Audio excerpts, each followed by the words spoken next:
الصرغي نوان تفسوت مزون ذا الذوم ذكيني لا كريم وجهل ولا شون تسون تسلوم نكوني ذمن غرغان على الموثى نثدو لا بوليس سعز ريان نكي ذك فوسي وصلو 20 فبراير يسوى مليح يسعى لقينا تنقرح انت مليح غافي يجلس تنازيرت اون جينيرال يجلس تقبايليت اون بارتيكولي اما لي سولفهم الزوغا كاشير تقبايليت ومن بعد دوانا صروميس الساقي السراقي ضربني سيناني ضربني يد دوكالاكي نختار اين كيهوان يعني التمييز بغيض اختاريت هي نيراس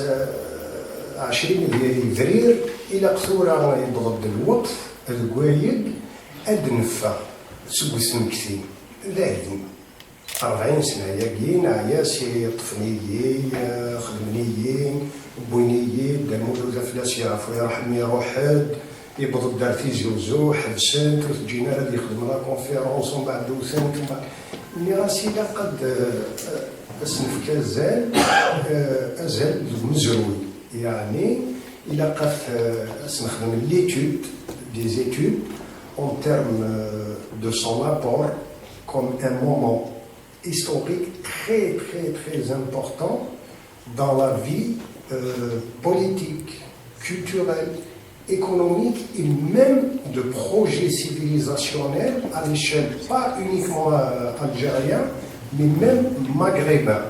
Vous avez tous remarqué que le 20 avril aujourd'hui, à l'échelle maghrébin, il est revendiqué en Libye, il est revendiqué en Maroc, il est revendiqué en Tunisie, il est revendiqué même au Mali et tous les pays qu'on appelle Femazra.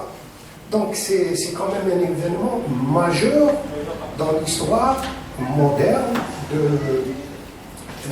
et dans l'effort de récupération du projet et du modèle civilisationnel antérieur à l'arrivée de l'islam et des Arabes en Afrique du Nord. C'est-à-dire que lorsque je dis ça, je ne renie pas l'apport ou l'existence, ou c'est notre histoire, nous devons l'assumer telle qu'elle est, avec ses hauts, ses grandes victoires et ses défaites. Et avec ce que les autres puissances, lorsqu'elles nous ont battus, elles nous ont occupés, ce qu'elles nous ont apporté de bien, le degré de destruction qu'elles ont causé à la société berbère nord-africaine, amazigh nord-africaine. Donc c'est dans ce contexte que je voulais intervenir. Mais au dernier moment, je me suis dit, il y a des événements en Algérie qui sont extrêmement importants.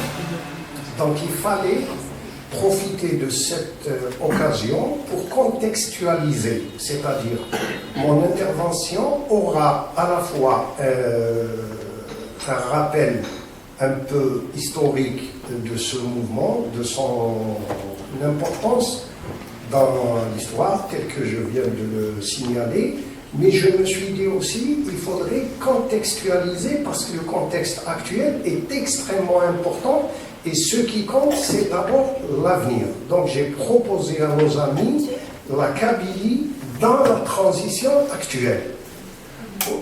Aussi, pour réfléchir à cette problématique, je me suis dit, il faut revenir un peu en arrière, revoir un peu l'histoire.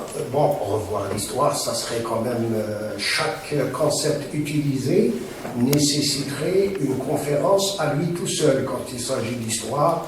Vous avez d'abord le contexte lui-même, c'est-à-dire les faits, la chronologie des faits.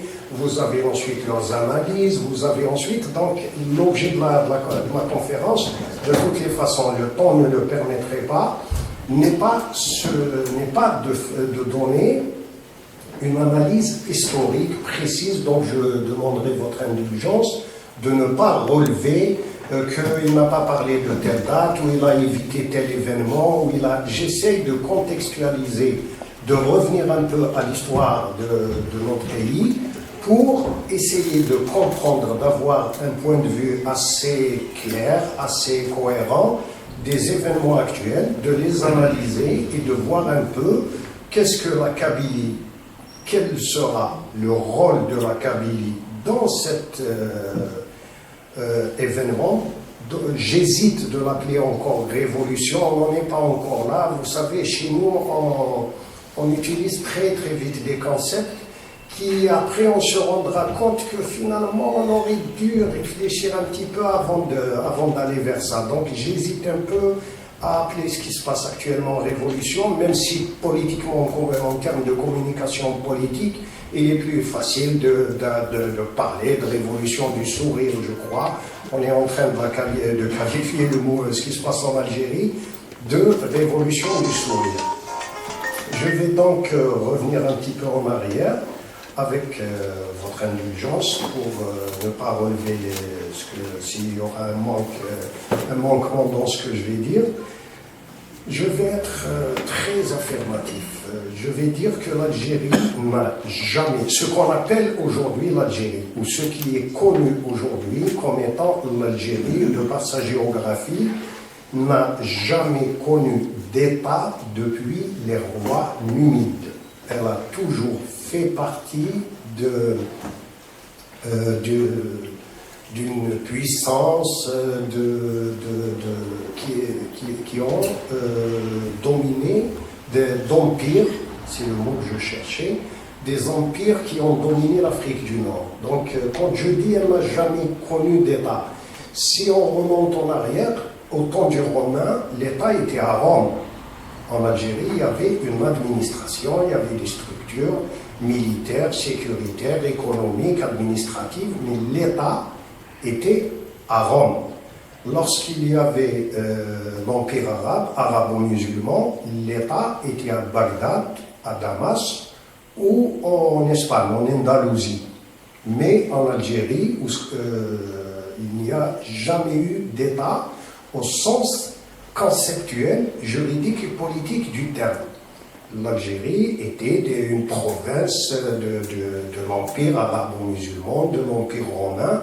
Lorsque les Turcs sont arrivés, l'État aussi était à Istanbul, ce qu'on appelle la sublime porte. Donc, pour appuyer, et même quand les Français sont arrivés, l'État était à Paris. Beaucoup d'amis m'ont interrogé lorsque je soutiens cette thèse pour me dire comment se fait-il, il n'y a pas d'État, non, d'ailleurs le mouvement national parle de restauration et tout ça. Je dis attention au discours politique. Lorsque le discours politique est une chose, le discours socio-politique en est une autre.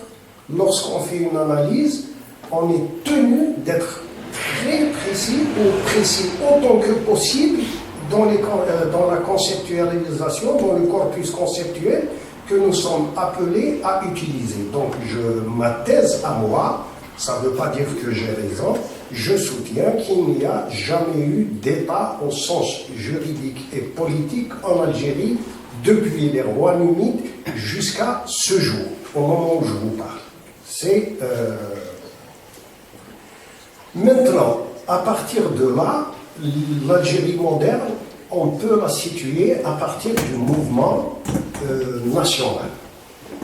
Dans le mouvement national, il y a eu deux grandes problématiques.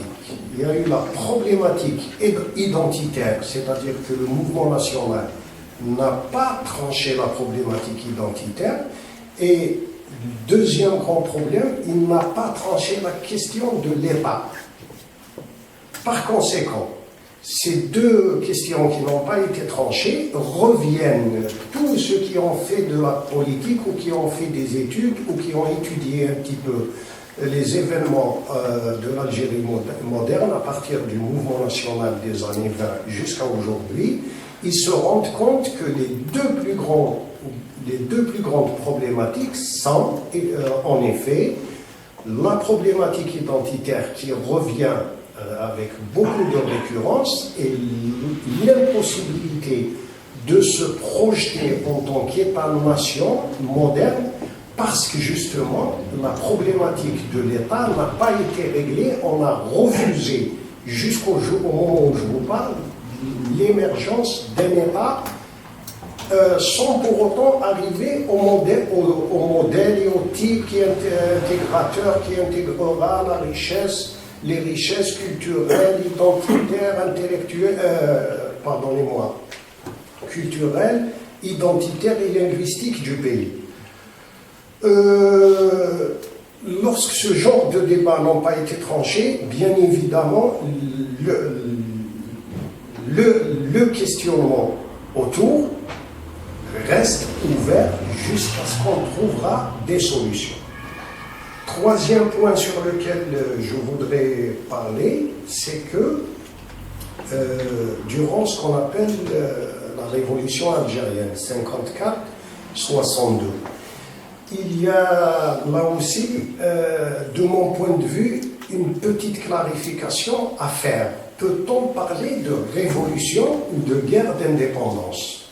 Pour moi, une révolution doit être forcément précédée par un débat intellectuel. C'est les débats et les productions intellectuelles qui travaillent les sociétés en profondeur durant un certain nombre d'années ou durant un temps donné. Ça dépend d'une révolution à une autre.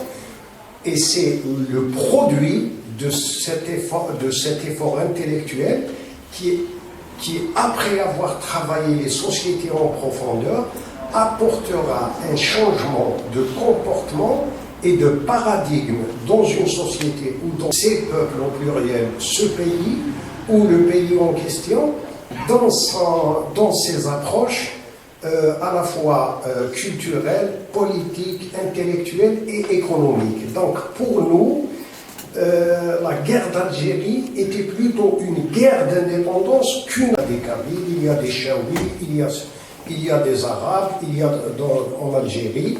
C'est un conflit identitaire aigu et par conséquent, vu la situation dans laquelle il était, en l'occurrence une situation de guerre, une situation de violence révolutionnaire, il y avait donc urgence. Il était contraint par le temps et par des contraintes objectives de type violence et tout ça. C'est une violence révolutionnaire et guerrière. Il était donc contraint d'imaginer dans l'urgence des solutions. Il a imaginé la solution identitaire, il a imaginé l'approche juridico-politique qui consiste à transcender toutes les différences par l'émergence d'une citoyenneté algérienne qui sera au-dessus de toutes les contingences. Ça ne vous a certainement pas échappé que Aben était très très influencé par l'école française, et particulièrement par la Révolution française d'un point de vue intellectuel. D'un autre côté, pour la problématique politique, il a aussi perçu le danger qui consistait à, je reviens en un mot en arrière, il faut savoir que le déclenchement du 1er novembre, c'était les militaires du parti. Il faut se rappeler que le PPA-NTLD avait créé une branche militaire qu'on appelle l'OS. Par conséquent, c'est l'OS qui avait déclenché la guerre. Donc, quelque part, c'est les militaires qui avaient dépassé le parti politique. Donc, à peine on était conscient. Il avait théorisé et proposé une approche qui consiste à dire la primauté du politique sur le militaire dans la future construction de l'État national. Si j'ai tenu à faire ce rappel un petit peu, survoler un petit peu, c'est pour dire que c'est la même problématique qui se pose à nous aujourd'hui. Nous avons un problème identitaire. nous, en tant que militants berbéristes, nous n'accepterons aucune forme d'Algérie s'il n'y a pas la reconnaissance pleine et entière en termes politiques, économiques, budgétaires de notre identité en tant que communauté kabyle de ce pays. S'il n'y a pas ça, s'il n'y a pas ça, donc il y a ce problème. Les problèmes que j'ai décrits, qui sont là depuis les années 20, sont encore d'actualité aujourd'hui. Qu'est-ce que nous pouvons, en tant que Kabylie, en tant que militants de cette région, apporter à l'Algérie? Nous avons une chance. Je vais vous dire pourquoi. Parce que la Kabylie est une continuité territoriale. Et si nous avons l'intelligence politique nécessaire, nous pourrons constituer un bloc politique. Donc il y aura la continuité territoriale et la continuité politique. Et à partir de là, pour paraphraser il avait dit un jour, donnez-moi un point d'appui, je soulèverai le monde. Donc, si aujourd'hui nous aurons suffisamment d'intelligence politique, la Kabylie a un rôle majeur à jouer, sans pour autant, comme d'habitude, c'est-à-dire être les porteurs du projet à titre individuel et non à titre collectif. Et à partir de là, lorsque le projet aboutira, les intérêts, je ne dirais même pas les intérêts, les conflits d'ordre identitaire n'auraient pas été réglés. Parce que lorsque je dis ça, lorsque je dis la Kabylie est un bloc, peut être conçu comme un bloc territorial, politique, qui aura à peser dans la solution que nous pourrons proposer à l'Algérie de demain, à partir de ce mouvement qui est massif et qui a compris, de mon point de vue, qu'il est porteur d'une construction, du moins d'un projet de construction d'une nouvelle Algérie qui sera forcément en rupture absolue avec ce qui a été conçu jusqu'à aujourd'hui. Ça, c'est en premier.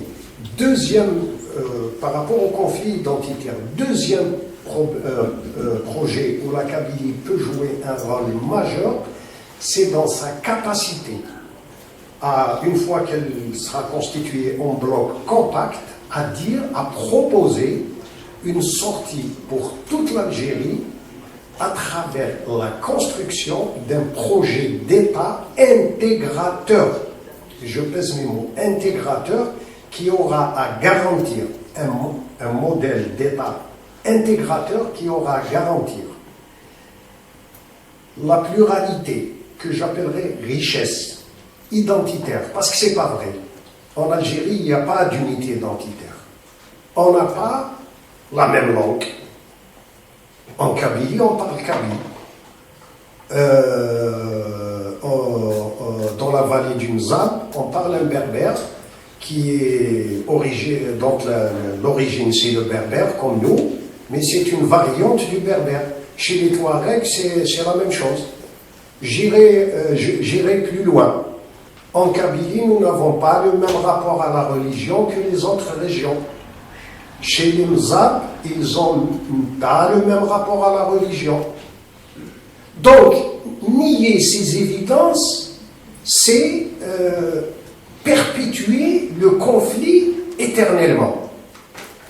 Par conséquent, si nous avons l'intelligence de construire un bloc politique, nous pourrons éventuellement proposer, je le répète, un projet d'État intégrateur à même ou en mesure de prendre en charge toutes ces richesses linguistiques, politiques et culturelles dans le cadre d'un projet algérien qu'on pourrait appeler l'Algérie moderne ou l'Algérie du XXIe siècle. De toutes les façons, notre rôle, c'est de réfléchir à un projet, à l'avenir de notre pays, sans pour autant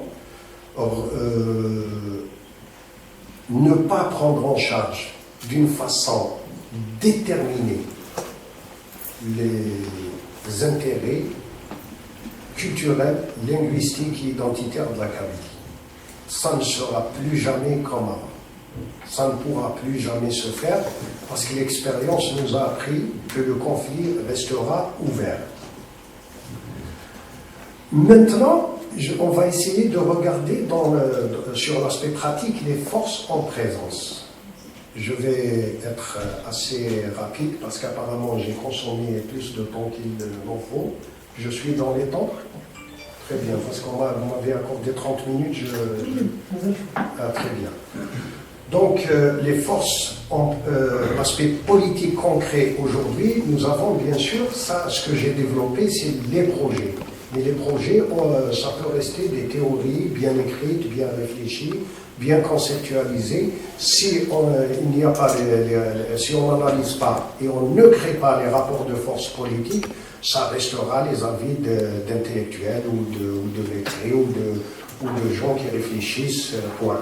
Donc les rapports de force en présence aujourd'hui en Algérie, de mon point de vue, sont les suivants. Nous avons un régime, un système de gouvernance qui refuse l'émergence de l'État. Il est extrêmement puissant. Son point fort, il est extrêmement puissant en termes d'organisation. Il est très bien organisé, il y a l'armée, il y a son bras politique, le DRS, il y a l'administration, il y a les réseaux économiques, il y a les réseaux de corruption, il y a les réseaux diplomatiques à travers le monde. Ça, c'est sa force. Le nier, c'est commettre une faute politique, de mon point de vue. Maintenant, son point faible, il n'a pas de projet politique. Depuis toujours, il a toujours essayé de diviser. En 63, c'est les Kabyles qui veulent diviser le pays, tout ça, il met toute l'Algérie contre une région. Et ce n'est pas leur problème que ça risque de laisser des traces qui peuvent remettre en cause l'intégrité du pays, l'intégrité même des personnes. Ce n'est pas leur problème. Ensuite, si vous l'avez remarqué, 80, allez, c'est toujours les Kabyles qui veulent diviser. 91, il se trouve que ce n'est pas les Kabyles, c'est les islamistes qui ont gagné les élections. Il est le rôle. Afghanistan, on va vous bouffer, tout ça, là, les Kabyles sont devenus leurs amis. On est devenus leurs amis, ils ont donc fait basculer le balancier. On s'est dit, c'est super. Allez, pour une fois, on est du bon côté de l'histoire. Sauf qu'en 2001, on vient massacrer 127 jeunes. Donc, avoir la naïveté, j'emprunte l'expression à mon ami Saïd Khalid, qui a toujours dit que la naïveté coûte plus cher en politique que tout. On n'a pas le droit d'être naïf en politique. Cette fois-ci, leur point faible, c'est qu'ils n'ont pas de projet politique. Ils ont les moyens, ils ont l'argent, ils ont des structures partout, ils ont du ralenti en termes d'organisation. Mais leur point faible majeur, ils n'ont pas de projet, donc personne n'adhère. Voilà ce que leur disent les gens dans la rue. Maintenant, nous, quand je dis nous, c'est le peuple algérien avec dans toutes ses communautés. Nous avons un point fort. Nous avons un projet politique. Nous voulons un projet pour l'Algérie. Algérie libre et démocratique. Nous voulons construire un État national, unitaire. Ça, c'est mon point de vue, hein, parce que le débat, il y a ceux qui disent fédéral et tout ça. C'est un projet d'État national, unitaire, avec capable, en mesure, d'intégrer, et non de séparer, d'intégrer l'ensemble des communautés linguistiques, culturelles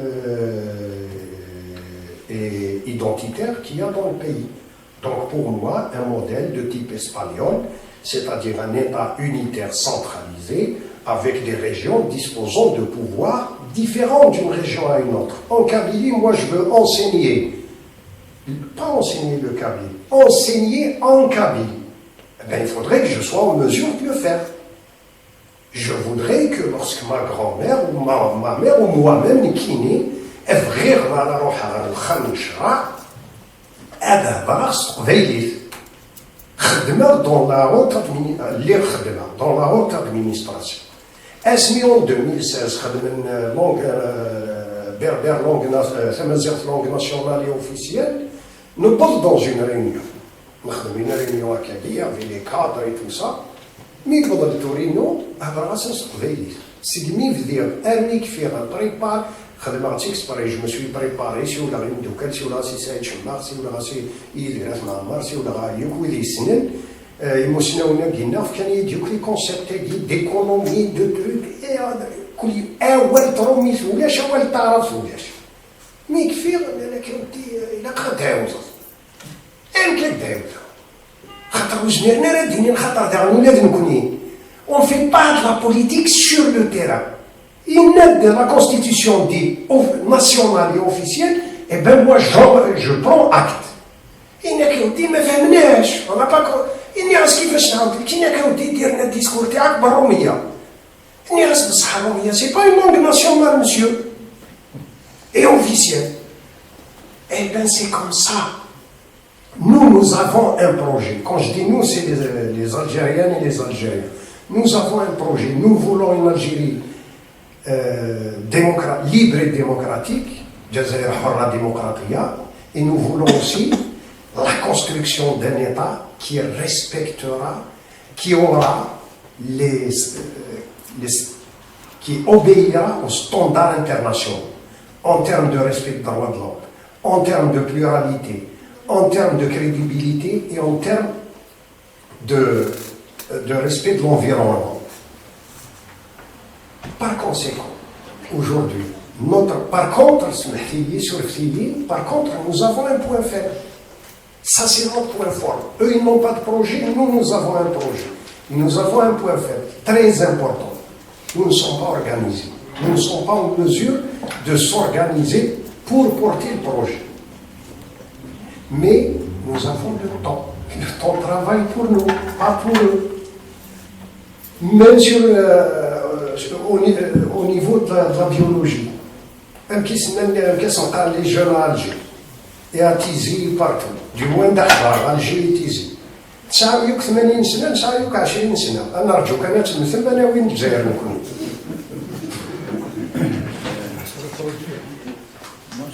دونك شفتي ما طلعش روح يسمع الساعة بغا تصل الوقت طاس حياتي ونخدم راك دي كونفيرونس je voulais juste faire une petite précision et je clôturerai mon intervention. Qarniyid, Messinir, il n'y a pas d'État en Algérie. Qarniyid, il n'y a pas d'État.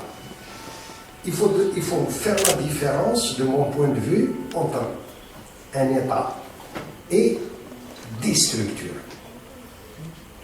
Lorsque l'Algérie moderne, l'Algérie a émergé en 62, il n'y avait pas d'État. Il y avait des structures, l'État était à Paris. Nos dirigeants, parce que ce sont les nôtres, qu'on le veuille ou pas, oui, c'est le coup d'État, je ne reviens pas là-dessus. Au lieu de s'atteler à construire l'État, ils se sont accaparés de ces structures pour les utiliser comme étant un pouvoir par lequel ils se sont substitués à l'État. C'est leur personne et leur pouvoir qu'ils ont substitué à l'État en s'asseyant sur les structures administratives, sur les structures sécuritaires. Parce que la différence est majeure. Lorsqu'on parle d'État, on parle d'institution. Et lorsqu'on parle de pouvoir, on parle de structure. la différence entre une structure et une institution. La structure obéit à son chef. L'institution obéit au droit. Si nous avions un État, jamais il serait possible de trafiquer les élections. Jamais il serait possible que la corruption sera endémique. Parce que du petit chef de service de l'administration jusqu'au sommet, aucun n'acceptera d'obéir en dehors des règles de droit. Et c'est dans ce contexte que j'ai tenu à faire cette précision que je fais la différence, que je suis parmi ceux qui font la différence entre l'existence d'un État et son absence. Et je vous remercie d'avoir été gentil et de m'écouter.